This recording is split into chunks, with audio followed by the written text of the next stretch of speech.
এই কলেজের জন্য আজকে একটি ব্যতিক্রম দিন। আজকে এই কলেজের জন্য নতুন অধ্যায়ের সৃষ্টি হয়েছে, নতুন একটা ইতিহাস তৈরি হয়েছে। 2014 সালে এই কলেজ প্রতিষ্ঠা করি।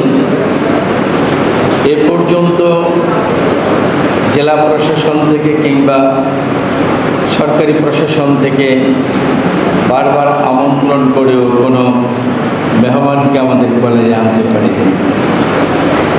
দীর্ঘদিনের আমাদের প্রতীক্ষা এবং আকাঙ্ক্ষা ছিল কোনো সরকারি কর্মকর্তাকে আমাদের ছাত্রছাত্রীদের সামনে এনে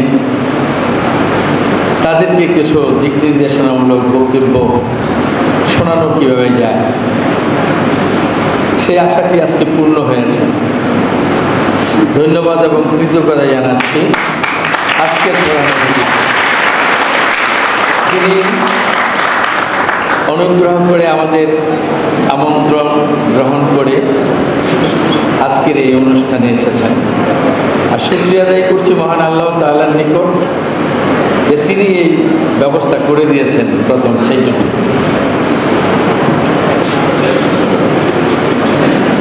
আমাদের এই কলেজের লক্ষ্য উদ্দেশ্য সম্পর্কে তোমরা যারা আছো ছাত্রছাত্রী সবই জানো। সেই লক্ষ্য উদ্দেশ্যের মধ্যে একটা প্রধান লক্ষ্য উদ্দেশ্য হচ্ছে পাঠ্যপুস্তকের শিক্ষার বাইরে একজন শিক্ষার্থীকে তার জীবনের চূড়ান্ত সফলতা অর্জনের পথ দেখানো এবং শিক্ষার্থীদেরকে ধর্মীয় এবং নৈতিকতার শিক্ষার মাধ্যমে একজন ভালো মানুষ কিভাবে তৈরি করা যায় সেই লক্ষ্যকে নিয়ে আমরা এই প্রতিষ্ঠান পরিচালনা করি। তোমাদের সামনে আমি অনেক বক্তব্য দিয়েছি নবীনবরণ উৎসবের দিন, এরপর আর সুযোগ হয় নাই, সেই বিষয়ে আজকে যাব না। শুধু এই কথাটি বলতে চাই যে আমাদের লক্ষ্য উদ্দেশ্য বাস্তবায়নের জন্য তোমরা ইতিমধ্যে দেখেছ এই শিক্ষা প্রতিষ্ঠানে কখনো কোনো রাজনৈতিক ব্যক্তিকে আমন্ত্রণ করে অতিথি করা হয় না। তোমরা এটাও এখন দেখছো ফার্স্ট ইয়ারে এসে যাদেরকে তোমাদের সামনে উপস্থাপন করা আনা হয় মেহমান হিসেবে, তারা দেশের বিশিষ্টজন, জ্ঞানীগুণীজন, যারা তোমাদের কাছে এসে তোমাদের সামনে যদি বক্তব্য দেয় সেই বক্তব্যের মধ্যে তোমাদের গ্রহণ করার মতো, তোমাদের জীবনকে এগিয়ে নেওয়ার জন্য, তোমার মূল্যকে বৃদ্ধি করার জন্য, তোমার সফলতা অর্জনের জন্য অনেক দিক নির্দেশনা থাকে।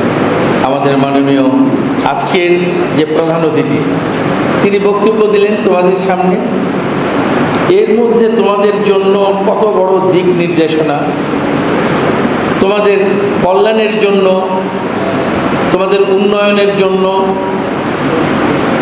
তোমাদের পরিকল্পনা প্রণয়নের জন্য, সফলতার জন্য বহুবিধ কথা তিনি তোমাদের সামনে তুলে ধরেছেন। যদি তুমি তার বক্তব্য অত্যন্ত একাগ্র চিত্তে মনোযোগের সাথে শুনে থাকো এবং এই সমাবেশ শেষ হওয়ার পর যদি সেটাকে তুমি তোমার জীবনে ধারণ করে নিয়ে সেই অনুযায়ী তুমি তোমার নিজেকে গড়তে থাকো, নিজের কল্যাণের কথা চিন্তা করে কাজ করতে থাকো, আজকের এই অনুষ্ঠানের মূল্য অনেক বেড়ে যাবে। প্রধান অতিথির এই যে আগমন এবং বক্তব্য সেটার অনেকটা সফলতা অর্জিত হবে। আর যদি তুমি মনে করো এটা তো বই পুস্তকের পড়া না, পরীক্ষায় গিয়ে এটা অনুশীলন করে পরীক্ষা দিয়ে নাম্বার পাওয়ার তো কোনো সুযোগ নাই, তাহলে এটাকে কেন আমি খুব বেশি গুরুত্ব দিব?